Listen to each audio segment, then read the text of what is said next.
मथवा पट्टिका कइले लाल के बिया पकली दीवानी महाकाल के बिया। आप भी महाकाल की भक्तिन हैं। भगवान करे फ्यूचर में आपने जैसा ना सोचा हो वैसा आपको वर मिले। वर मीन सुंदर हस्बैंड मिले। हाँ हाँ। अच्छा आदमी सोमारी काहे भूखेला? भाभी हम 12 साल से भूखत नहीं लगातार। भौजी देखी भोले बाबा से कुछ मंगनी ने एकदम गोर मेहरारू हमारे के दे दिले। हम सुने कि सोमारी लड़कियां मतलब हस्बैंड के लिए भूखती हैं और लड़का लोग वाइफ के लिए भूखता है, लेकिन गलत बात है। भूखे के चाहिए सब कोई के। भूखला से का होला? बाबा में तन एकदम भक्ति में आदमी लीन रहेला। जौन उम्र में सोचले ना रही 8-9 बरिस में माइक मिल गई, गाड़ी बंगला सब हो गई। ये सब बाबे के दिहल है। यही पे वो गाना गौले रही भैया, दुख न कबहू सतावे। जितने भी भोले बाबा के भक्त हैं वो कभी दुखी नहीं हो सकते। क्या भैया? क्या भैया? जब तक सर पे महादेव का हाथ है, जब तक उनका साथ है, दुख दूर दूर तक नहीं आएगा। क्योंकि दुख न कबहू सतावे, पास आवे न कवनो गम। बम बम बम बम बम बम बम बम बम बम बम बम बम बम।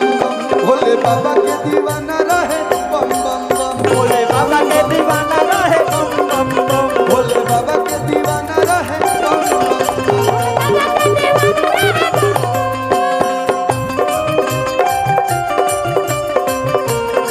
Thank you.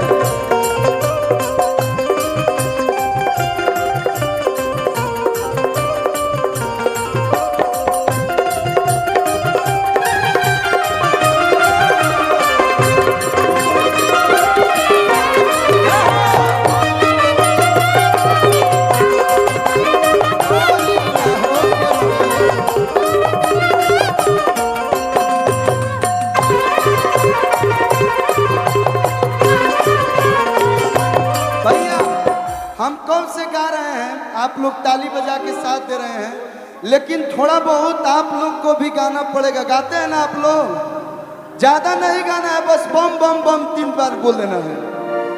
दुख न कबहू सतावे, पास आवे न कवनो गम।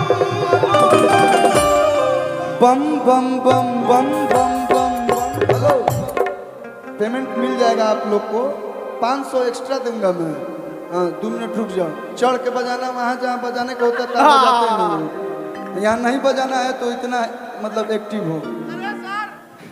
बम बम बम बम बम बम का बम बम बम। भोजपुरिया भैया जहाँ भी हम जाना तनी कि आप लोग पैदल चल के आइल बने, लोग थाकल हो कब लोग, लेकिन थकला में भी चारों तरफ से आवाज आवे के चाहिए। और जे ब्रिज के नीचे छुपल है बारिश से, आप लोग भी वजह से बोली लोग बम बम बम बम बम बम बम बम बम बम बम। वाह, आप लोग से ज्यादा तमर माई बहन चाची लोग बोला था लोग। आए सुनाई लेना है ना से भैया, बम बम बम बम बम बम बम। वाह जियो, वाह जियो भैया। भैया है ना से बम बम बम बम बम बम बम बम बम। Love you, love you, I love you, love you. कहेंगे बा बम बम बम बम बम बम। भोले बाबा के दीवाना रहे बम बम बम। भोले बाबा के दीवाना रहे बम बम बम। भोले बाबा के दीवाना रहे बम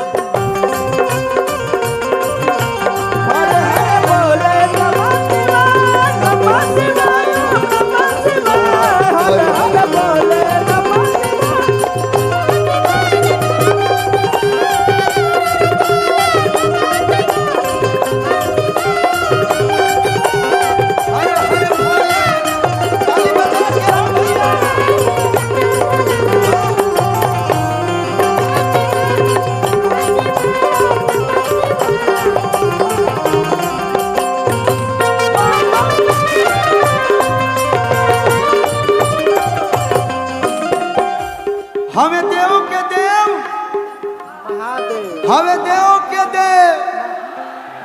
देखी बाबा इतना दानी हमें, इतना एगो भक्त पूजा कैलस ओकरा के बर दे दिले कि जेकरा पर तू हाथ रखबे वो भस्म हो जाए। बताई ऐसा क्यों देला वरदान देला? इहे बाबा दे सकत रहे।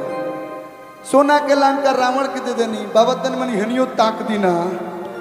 हम अंबानी नहीं बनल चाहत लेकिन सूटू भैया के प्यार आशीर्वाद आजीवन पावल चाहते तनी मनी बस ताक दे। एक बार जोरदार ताली हमारा सूटू भैया खातिर बजा दें आप लोग। भाभी जी इतनी अच्छी हैं तो ही तो ये इतने खुश हैं। लोग कहेला ब्याह बाद जो हस्बैंड लोग होते हैं बहुत उदास हो जाते हैं।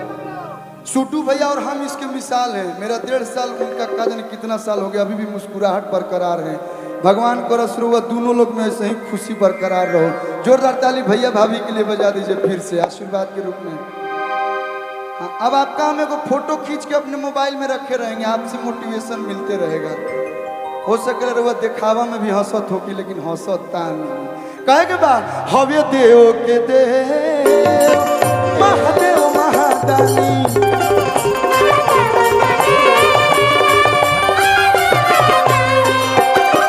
दिल भूखे कुवन और प्यासे को पानी।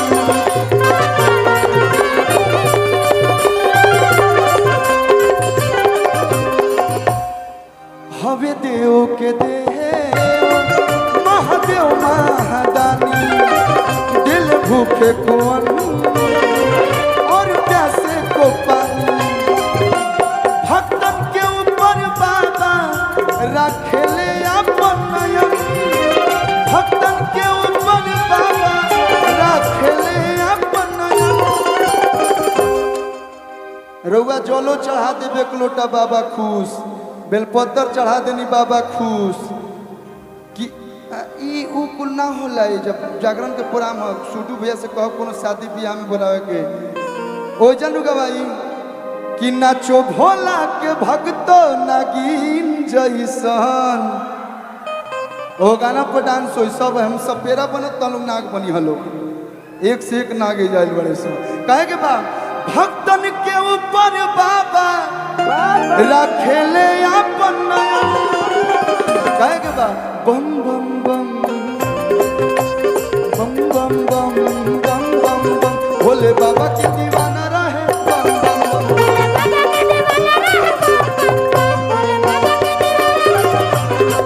भोले बाबा के दीवाना, भोले बाबा के दीवाना, भोले बाबा के दीवाना।